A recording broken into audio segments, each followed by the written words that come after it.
We're coming on the air with that big decision by Johnson & Johnson that experts worry could hurt the rest of the world's ability to fight the pandemic. With this new report today, they're shutting down the only factory they have that makes the COVID shot. Why that matters to Americans as blue states now move toward ending mask mandates, even though the CDC is still saying to wear them in schools. We'll have more on that. Plus, we've got breaking news right here in Washington. The second gentleman whisked out of a high school after a bomb threat during a Black History Month event. We've got the latest. And a story you're not going to see anywhere else. The inside scoop on what President Biden really thinks of his closest friends in Europe as he navigates the Russia-Ukraine crisis. On Capitol Hill, new cracks inside the GOP over the party's description of the attack on January 6th as legitimate political discourse. What we just heard from the Senate's top Republican, from our team who's been asking the tough questions all afternoon. Plus, women in the Metaverse opening up about what they've seen as it relates to sexual harassment, racism, abuse. Experts calling on one company to do more. That's in tonight's original. And Tesla gearing up for another fight with California. Later in the show, we'll have more on why the state's considering a racial discrimination lawsuit. Hey, I'm Hallie. And while we've seen more and more governors, including just today, start to throw out mask mandates, a kind of nod, right, to this idea we may have to live with COVID, you've got one of the world's biggest vaccine makers apparently taking a step that experts are worried about. Worried it could extend the pandemic even longer around the world. We're talking about Johnson & Johnson, with the New York Times reporting the company has quietly pressed pause on production at the only facility of theirs that makes the single-dose shot, citing people familiar with the decision. Now, here's the deal. In the U.S., you know this, right? The CDC has already recommended people get other vaccines, Pfizer or Moderna, if they're available, rather than J&J. But around the world, the Johnson & Johnson vax is really important, especially in less wealthy countries. And there's a couple of reasons for that. It's only one dose. It doesn't have to stay in super cold refrigerators, so it's easier to get places. That's why the African Union and nonprofits like COVAX have bought millions of J&J doses. But if there becomes a problem with the supply chain, if it starts to dry up, experts worry that could really hurt the push to vaccinate people in Africa, where, according to the UN, just 11% of people in Africa are up to date on the shot. Gabe Gutierrez is joining me now. So, Gabe, let me start. There's a couple of headlines tonight that are important on the pandemic, but let's start with this J&J shot piece of it here. Give us the broader outlook about the challenges that companies and countries are facing in this fight to get people protected around the world, not just here in the U.S. Well, Hallie, that number that you just showed is very telling. In Africa, just 11% of the population is vaccinated. And Hallie, you know how difficult it can be to get this vaccine to some parts of the world. As you said, one-dose J&J vaccine, very attractive to parts of the world that don't have, a lot of infrastructure, and they don't need those super cold refrigerators to keep this going. This could potentially, some critics say, slow down the ability of some countries around the world to get their population vaccinated. Okay, but J&J is saying, listen, we have a big stockpile, right? I think they're saying we're able to meet our commitments that we have as of now. Yeah, that's right, Hallie, and that is what J&J is saying. Again, not confirming the exact details that were reported by the New York Times, the paper citing people familiar with the decision that production was being stopped at this plant in this Dutch city.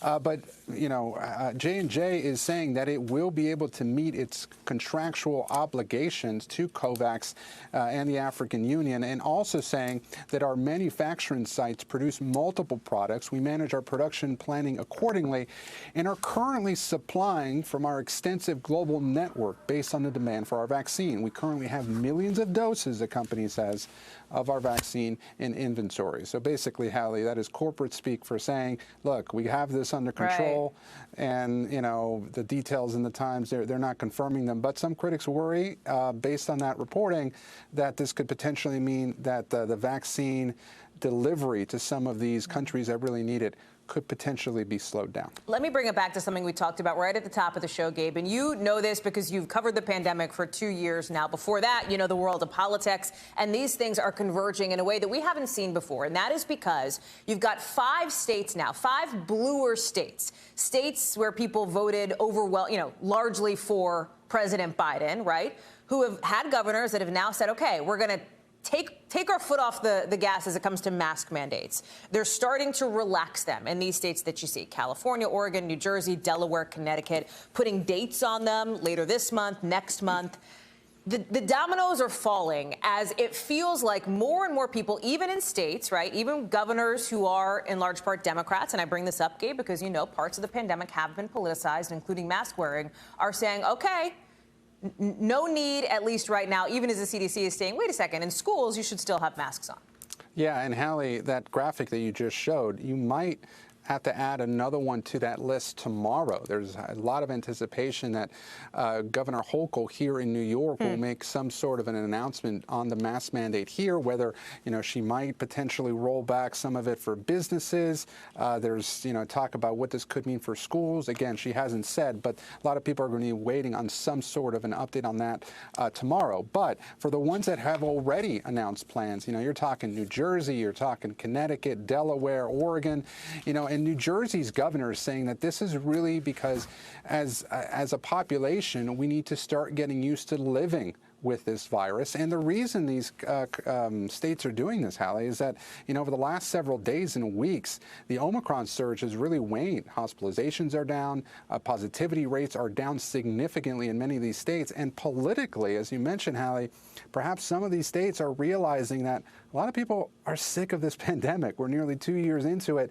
And yesterday I was in Ohio, two separate districts. One still had a mask mandate for schools. The other one did not and had just let it expire.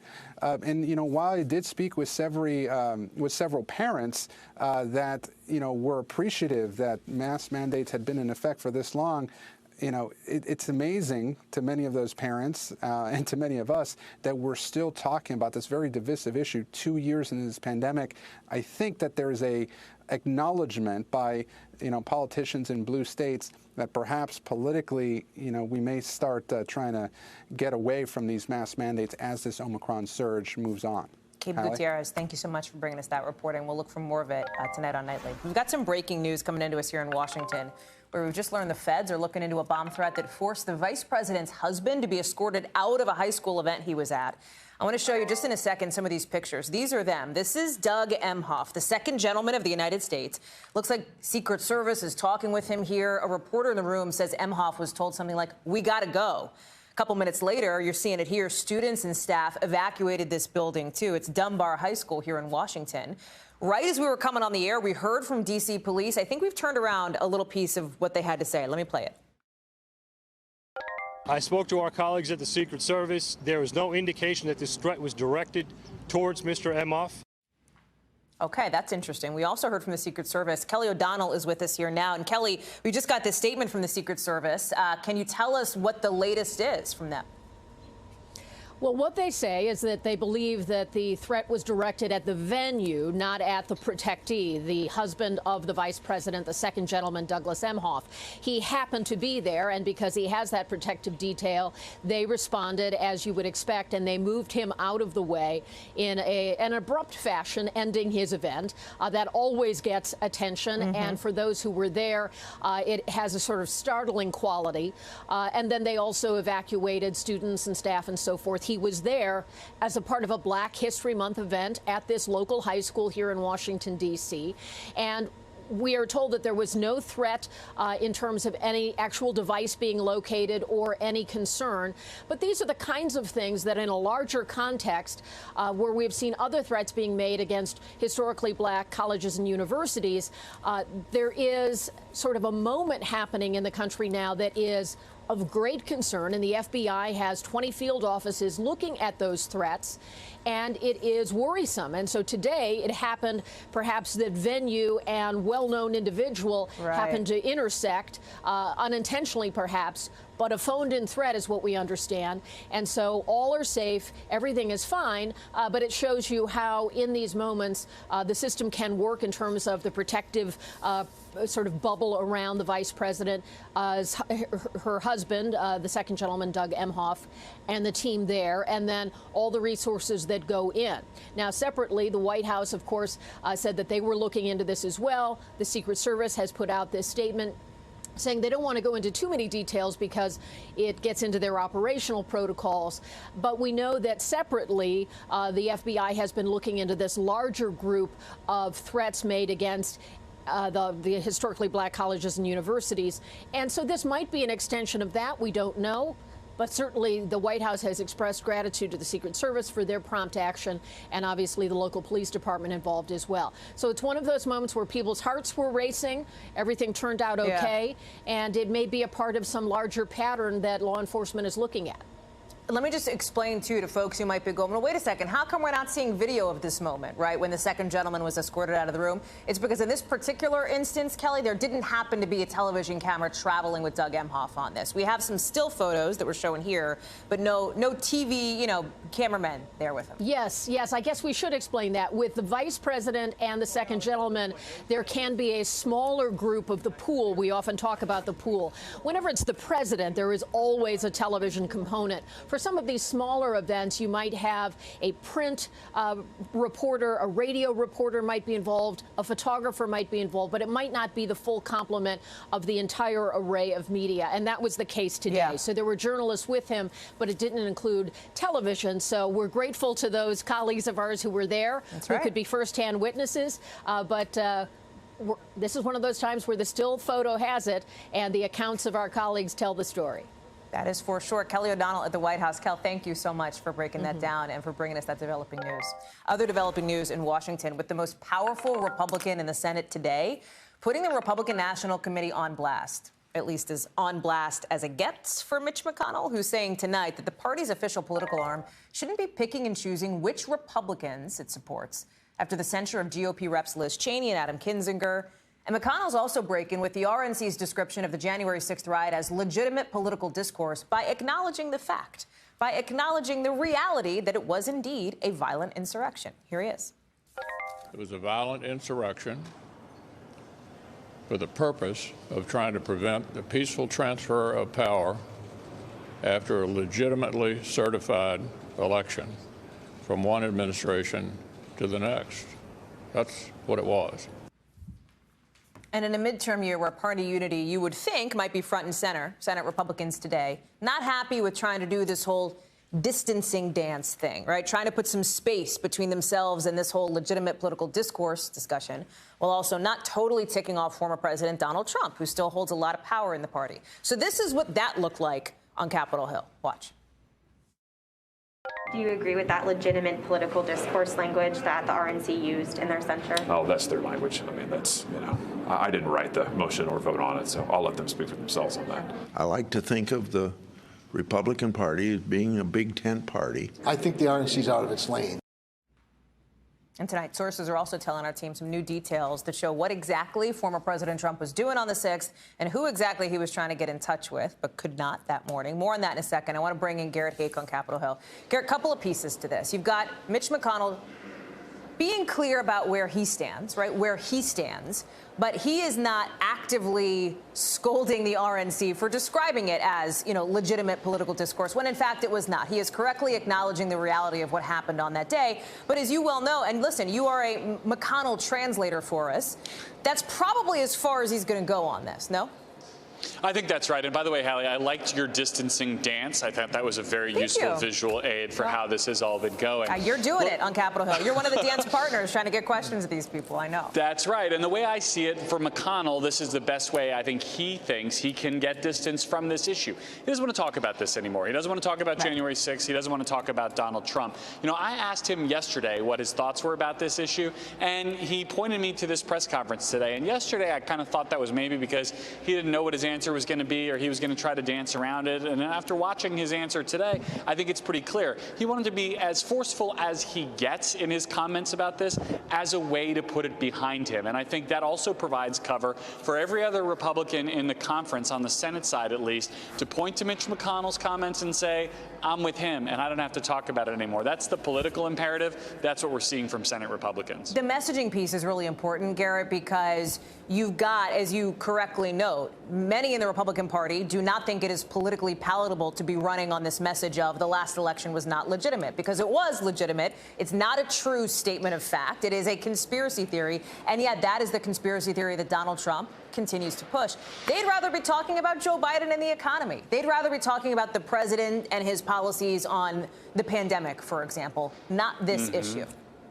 Oh, totally. But this is the challenge that Republicans have. You know, when you have fed, or when the president, the former president, has fed the Republican base these lies for more than a year now, it starts to be kind of baked into the electorate. That's what a lot of the electorate expects to hear. McConnell is trying to steer the Republican Party in something of a different direction here. He could be as obstructionist as possible against Joe Biden. That's the way he thinks the Republicans can get back into power, by being a conservative alternative to everything that's happening right now. Donald Trump doesn't think that way, and House Republicans and their leader are not able to think that way because they have had and chosen to have a much more aligned relationship with Donald Trump, and their voters expect that, and that's going to be the challenge, I think, for Republicans, who have so many other tailwinds in their favor, theoretically, going into this midterm election. They've got this one running right in their face.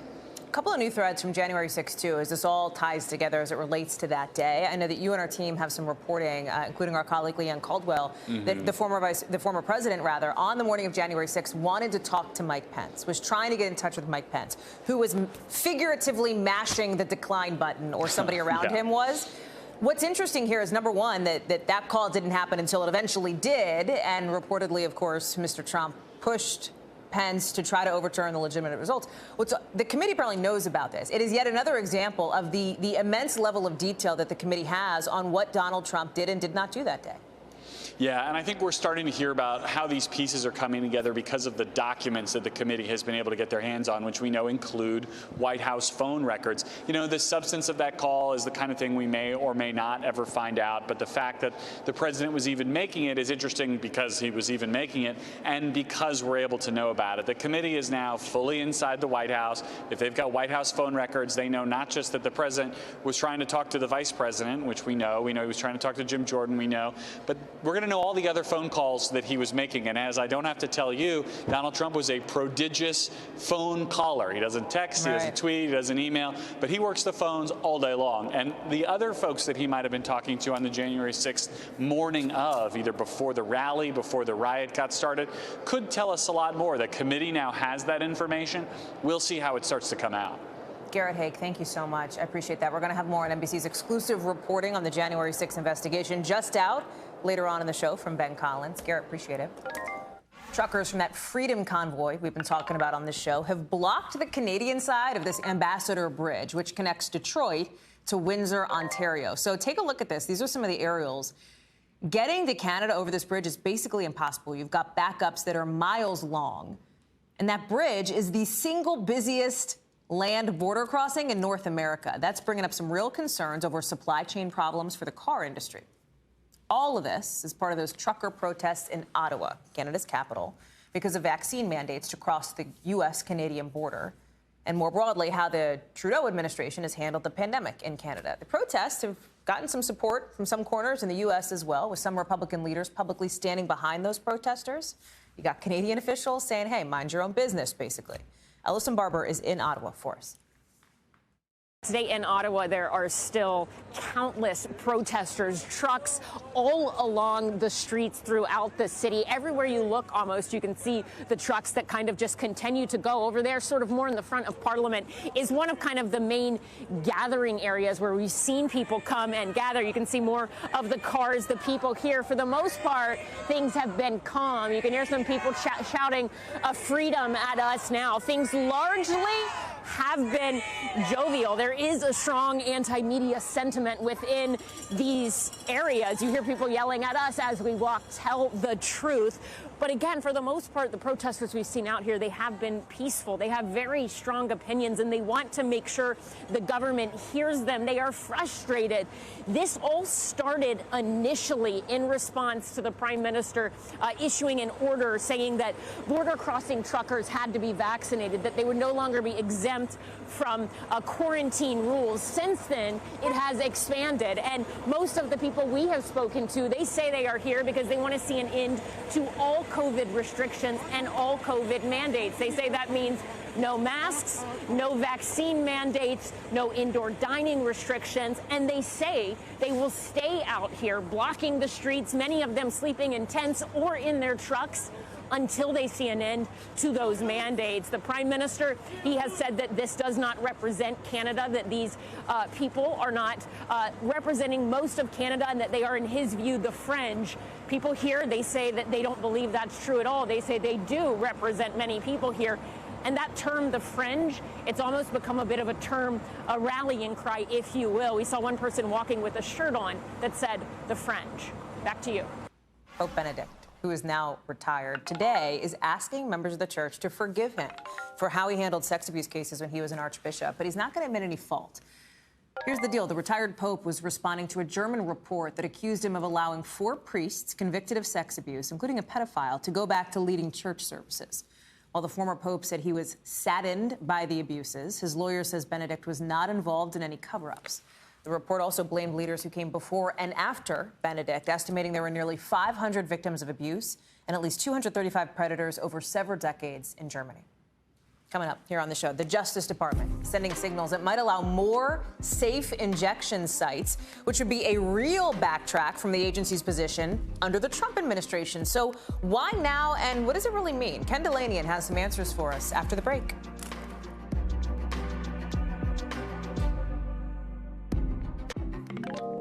The Department of Justice is now saying they might allow safe injection sites, which should be different than what they used to allow. The DOJ has actually fought against some of these sites opening in court, and they won back in 2019. You might remember earlier this year, NBC News was given exclusive access to the country's very first safe injection site in New York, where people can use heroin and other narcotics with protections against deadly overdoses. Ken Delanian is joining us now. Ken, we actually aired, I think it was our very first week on the air ever with this show, where we showed some of that access that our team got, Jacob Soboroff, Brianna De Jesus Banos, to that site. Here we are now, 2 months later, and the DOJ is saying, hey, we might allow more of them. This feels a little bit like a tipping point, no? I agree, and that was important journalism, Hallie. And New York officials are now saying they may have stopped as many as 125 overdoses at that facility. And this is a great example of how elections really matter. Elections have consequences. You've got different people running the Justice Department now. They have a different philosophy when it comes to the approach on how to combat the scourge of drugs. They're focused more on what they call harm reduction rather than trying to fight on the demand side. And, there's a huge problem with overdoses in this country, particularly with heroin laced with fentanyl. It's a recurring dramatic problem, and it's getting the attention of Justice Department officials, and they are now moving in this direction, Hallie. We've seen other, Maine and Colorado and Seattle had tried to put policies in place, had tried to put places like this, in their communities, but always the roadblock were the feds, was the federal government. Do you have any insight into why now for the DOJ? President Biden's been in office for over a year. Is it a function of that? Is it something else? Well, we're certainly seeing a lot of evidence piling up that the overdose problem is really hurting the United States. There have been more than 100,000 overdose deaths in a year period. I just saw a figure of $1 trillion in damage to the economy from overdoses. So this is something that's hitting them in the face every day. And you've got this pressure from local communities and again, a different philosophy in the Biden administration, preparing to allow this to happen rather than to say, no, federal law prohibits it.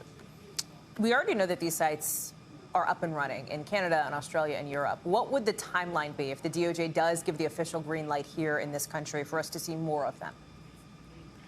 Relatively quickly, I think. Okay. And you're absolutely right. There's decades of evidence behind these sites. I remember 20 years ago as a foreign correspondent visiting some in Switzerland. The idea is they not only protect drug users, but they protect the community because they take away the incentive for addicts to steal, to commit crimes, to buy drugs. It's been a real problem for the American psyche, this idea that you're going to allow people in a room to do this thing that's supposedly illegal. But, with all this evidence of the harm coming from drug use and overdoses and the problem of we're not really fixing the supply side, the momentum seems to be on the side of going in this direction, Hallie. Ken Delanian, thank you very much for breaking that down. It's an important story. Appreciate it. You bet. We should note here, if you or somebody you know might need help with substance abuse, there's help. There's resources. There's this hotline on your screen, 1-800-662-HELP. Exclusive reporting tonight on what President Biden really thinks of other world leaders as he tries to navigate this whole Russia-Ukraine crisis. Because even though officials say the U.S. is closely aligned with our friends overseas right now, our allies, you still got the president behind closed doors offering some, let's say, colorful descriptions of some of them, according to sources who have heard the president use these descriptions. For example, that German Chancellor, the new one, Olaf Scholz, is, quote, no Angela Merkel, that he believes the British Prime Minister Boris Johnson is blustery. The French President Emmanuel Macron wants to be Charles de Gaulle, one of the heroes of World War II. And as for Vladimir Putin of Russia, summing him up as, quote, a guy with nukes and no friends. Kind of an interesting dynamic for the president, who has spent nearly 50 years engaging in foreign policy, both as VP and while in the Senate. The difference here as president is that the only person he's got a history with is Putin. Of course, a member of the National Security Council has decried some of this as anonymous gossip, saying that the president stands strong with allies and has nothing but respect for them. Safe bet that Ukraine and Russia will be one of the topics Lester Holt tackles with President Biden in an exclusive interview you will only see here before the Super Bowl. It's the president's first one-on-one interview of 2022. That's going to be right here on NBC News Now, over on NBC, before the big matchup between the Bengals and the Rams. We'll get some early looks later on this week, Thursday, on NBC Nightly News. More developments today around the January 6th insurrection. The FBI arresting somebody they say stormed the Capitol while he was out on bail for attempted murder. Matthew Bedingfield, they say, traveled to the Capitol with his dad that day, now faces charges as serious as assaulting an officer and carrying a deadly weapon on restricted Capitol grounds. It comes as NBC is getting exclusive access to 6 investigators who are working with the House January 6th committee, all of whom requested anonymity, but talking about this, telling our team, telling our Ben Collins just how deep this investigation into the Capitol riot really is. They're looking into stuff that happened maybe as far back as a year before the insurrection, linked to some of these extremist groups like the Proud Boys and the Oath Keepers. We're talking about stuff like COVID lockdown rallies, counter-protests to some racial injustice demonstrations, rallies around the Stop the Steal conspiracy theory. Ben Collins broke this story for us, I think in just the last hour. It actually posted on our website, Ben, so we're glad to have your Skype connection up and running with us. This is some fascinating stuff, and this is a level of detail that we are getting from investigators on this committee that we just do not often hear broken down. You know, they're working on red teams and purple teams, and this purple team is looking at stuff way before the riot actually happened. Explain why. Yeah, the purple team is looking at those COVID lockdown protests and even things like, do you remember the steps of the Capitol in Michigan? That whole protest where they tried to get in there as well in the year beforehand. They're looking at that to see if there was a nexus between extremist movements and some of the people who went there, some of the people who may not have been affiliated with militias at the time, try to build support for something that would happen on January 6th. They are trying to determine if, in the long run, these were run-up events for those sorts of things. And by the way, they are also looking for a standard ideology behind these people, because QAnon people don't necessarily like Proud Boys necessarily, or vice versa. But they came to January 6th with the same idea, which is to storm the Capitol. They're trying to figure out exactly why that is, and if there's an underpinning ideology that explains this a lot better than, you know, just one militia or one conspiracy movement might by itself. Can you explain a little bit more about anything that you didn't expect coming out of these discussions? I know you've been deeply reporting on this for a while. Is there anything that you heard in these discussions with these investigators that you went, I didn't expect that? Yeah, look, I think, first of all, I didn't anticipate that they would be looking this deeply into these previous events. I thought that, you know, those are things that looked familiar to us. They looked like things that kind of looked like January 6th, but they didn't. I didn't really view them as maybe potential recruitment places for these specific things. And they also talk about the Great Replacement theory as maybe a unifying factor for a lot of these militias. The Great Replacement theory, that's the idea that white people are being replaced at large in the United States. The white electorate is being replaced by immigrants. And a lot of them believe that this is because of some sort of Jewish cabal elite thing. It's deeply anti-Semitic. It's deeply racist. But they are specifically, they brought this up by name. They're talking about that as maybe a thing that brought a few of these groups together. This investigation by the January 6th Select Committee is separate. I think, to make this really clear, it is separate from the investigation the Justice Department is working on, where they've made hundreds of arrests, charged lots of people on that track. But interestingly, these investigators that you are reporting on here say that their mandate on the January 6th committee, the congressional committee, is actually bigger and broader. How? Yeah, that's what they told me, that exact sentence, that it's bigger and broader. And, they can make recommendations to law enforcement to say, like, hey, maybe you shouldn't focus specifically on one militia when there is a wider anti-elite movement in the United States that's growing since the 6th. They don't plan on just saying, like, this is exactly what happened on January 6th. They're going to talk about all the movements that and social media artifacts, I guess, they found in the years beforehand, and bring that up in relation to the 6th, and then talk about measures in the future that you could take to stop this from happening again. This is going to be a big report. It's going to be like a Mueller report or a Warren Commission or something like that. That's what it's going to look like at the end of the day. There's also going to be public hearings soon. So that's the difference here, is that this is going to be, it's not just going to be a bunch of indictments of specific oath keepers and all this stuff. It's pretty all-encompassing from this committee. Ben Collins, great reporting. Thank you so much for being able to bring it to us tonight here on NBC News Now. Appreciate it. Still to come. Looks like Florida Governor Ron DeSantis is back in a pretty controversial bill. Critics call it the Don't Say Gay bill. We've got the latest details on that in the local. Plus, 24 hours after we explained what the metaverse is, today we're looking at some serious safety issues inside it. Maura Barrett has that in tonight's original.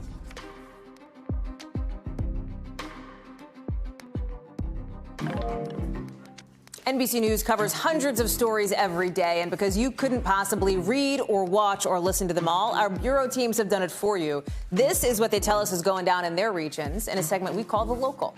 From our Southeast Bureau, Florida Governor Ron DeSantis seems to be backing the Parental Rights in Education bill, or what critics are calling the Don't Say Gay bill. The bill would stop teachers from having conversations with students about gender identity and sexual orientation. DeSantis says it's, quote, entirely inappropriate for teachers to be talking about that kind of thing with kids. From our West Coast Bureau, a San Diego fire rescue crew saved a guy who fell 50 feet into a canyon near a beach. You're looking at the aerials of that now. They got this 21-year-old onto a gurney, got him up into the air. We still don't know how he's doing, but officials say he was hurt pretty badly. We're going to update you on that as soon as we get more. And from our D.C. Bureau, have you seen this incredible video of a crossing guard? Watch, literally putting her body in front of a car to save a student from getting hit by the car that's going, by the way, way too fast with a wet road like that. Corporal Annette Goodyear was taken to the hospital, but luckily was not hurt. She was released afterwards. Officials say she even went to the student's home to check on them. She is being awarded a governor's citation for that good deed. And what a good deed it is. That is an incredible act of selflessness. Look at that. Ooh, that could have been a lot scarier, a lot worse. We want to bring you now tonight's original with in-depth reporting on a topic we've been keeping an eye on. We've talked about the metaverse on this show. You've got some experts now, some of them who are becoming more and more worried about how safe it is, especially for younger people. And it's coming as Meta, formerly Facebook, tries to address a real-world issue that's bleeding into their VR platform, sexual harassment. Maura Barrett talks with one woman in the UK who actually experienced some of this virtual sexual assault on the platform. Watch. Today, we're going to talk about the metaverse. Meta, formerly Facebook, sees a new world of opportunity in the metaverse. And you're going to be able to do almost anything you can imagine. But when Nina Jane Patel stepped into Meta's Horizon Venues, a space for virtual events, something she did not want to imagine happened. Less than 30 seconds into it, I was suddenly surrounded by 3 male avatars with male voices who were kind of saying sexual innuendos to me. Before I knew it, they were, for lack of a better word, groping my avatar. So they were touching my upper and middle portion of my avatar. Patel said she fumbled with her controller and could not put blocking features on quickly enough. They said things like, don't pretend you don't love it. Clearly, people are using this space to, sexually harass and verbally harass people and act out their violent tendencies. This week, Meta announced new personal boundaries, so avatars default to keeping nearly 4 feet of distance between each other. The company says this, quote, makes it easier to avoid unwanted interactions like this one, and we are sorry this happened. Infringement of personal space, though, is not the only concern for critics. It's incredibly dangerous, potentially, to kids to have them in that environment.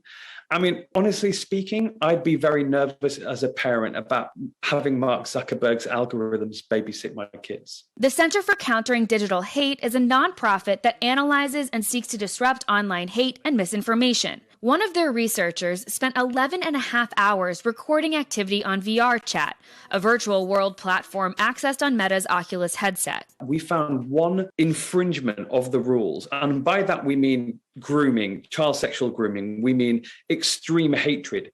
One infringement every 7 minutes. The organization shared its data logs and recordings with NBC. They found 37 instances of sexual content, 20 reports of racism, and 9 reports of abuse, most with minors present. Trying to bully some kids? Sure. Right there, that little 12-year-old right here. He must learn. Instances of hate speech, homophobia, misogyny, and rape were also reported in the virtual world. Age limits in these spaces vary. Both Meta's Horizon venues and spaces accessed with Quest headsets where these incidents occurred are 13 plus. Meta advises adults should monitor their child's use. Responding to NBC's questions about these incidents and reporting issues, a Meta spokesperson said in part, "Horizon venues should be safe, and we are committed to building it that way. We will continue to make improvements as we learn more about how people interact in these spaces, especially when it comes to helping people report things easily and reliably." Skepticism still remains, though. As virtual reality becomes more and more realistic, so it becomes more damaging because, of course, the psychological impacts of that environment feel more real. They're more difficult to sort of discern from our offline reality. It feels like part of the issue here is that the platform doesn't look at policy violations if it can't match them to a username in its database, no? So this is something that the Center for Countering Digital Hate was really concerned about, because as you're reporting issues in real time, you can obviously see a user that you're interacting with, and you've seen usernames, right, Hallie? There's often jumbled numbers, and you can see that right in real time. But if you choose to report it after the fact, that's something that this center was really concerned with. Specifically, they found over 100 incidences and infringements over that 11-hour period, and were only able to successfully report about half of them. And now Meta does point out that when you do report something like this, in the report will include a recording of several minutes of your last experience. So they have that on the record as evidence, for example. And they also have other safety precautions currently in place. In addition to those personal boundaries that we saw added here, you can block a specific user. You can mute them without reporting them necessarily. There's also an option where you as a user can transport yourself to a safe zone. So you can kind of take a beat away from an interaction if you need to physically, in the virtual world, I guess, remove yourself from that. And they also note that there are trained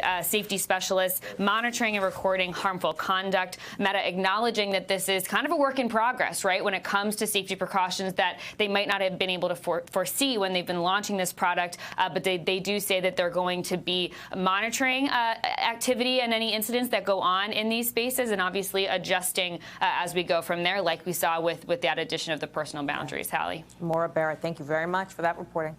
Coming up, Tesla might be facing some serious legal trouble, facing maybe a lawsuit in California over claims of racial discrimination and harassment. We're getting into that after the break.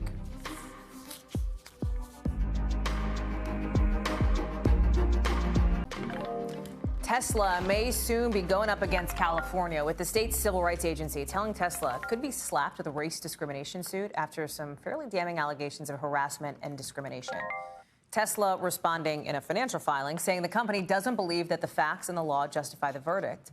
But here's what some former employees have said about working there. One former worker, Melvin Berry, was paid $1 million in arbitration, saying a supervisor often used racial slurs. Another former employee, Owen Diaz, was paid $137 million last year.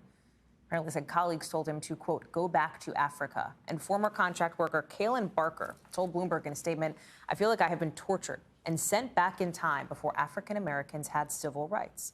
Laura Kolodny from CNBC is joining us now. I mean, Laura, listen, these are serious accusations against Tesla. If California does move forward with a civil complaint, how does this register with the company, especially when all of these allegations are already out? Well, employees already know what it's like working there, and they may be aware of some of the allegations and experiences of their colleagues, but it can't be good for morale. You know, we talked about how Tesla explained its position in a financial filing. They famously, listen, we talk about Tesla a decent amount. They don't have a PR department, right? So they're not responding, I don't think, to requests for comment. What has your experience been reporting on this topic and engaging with the company here? So Right. Everyone thinks Tesla doesn't have a PR department, but they definitely engage in PR. They have PR professionals in their ranks. They don't do traditional PR in North America. But Elon Musk is going ahead and doing these appearances on Joe Rogan or the Babylon Bee, and that doesn't book itself. They don't tend to answer directly to mainstream reporters. Elon Musk called reporters the hate stream the other day. They are saying they don't think that the DFEH has, grounds to sue over this kind of racist discrimination, and we haven't heard their defense. But a jury awarded, an employee, contract worker Owen Diaz, this huge verdict, and it's hard for Tesla to make the case. I think that they don't have any kind of problem, in particular because this is fighting discrimination is something that large companies simply have to deal with. Any company, any manufacturer. What could it mean for Tesla if California does move forward with this? If the state of California moves forward with this suit, and they've notified Tesla that they believe they have enough evidence to do that, this could be just an ongoing legal burden, and it is a reputational hit to Tesla, a company that wants to appeal to ESG investors, environment, social, and governance-minded investors, and a company that's growing, including in the U.S. They need to promise a great working experience to people if they want to keep recruiting and keeping top talent. Laura Kolodny from CNBC, thank you so much for being on with us and talking us through the latest twists and turns on Tesla. Appreciate it. That does it for us this hour. We will have more for you here, as always, tomorrow on NBC News Now. Same time, same place, same location, wherever you're finding us. Coverage picks up right now.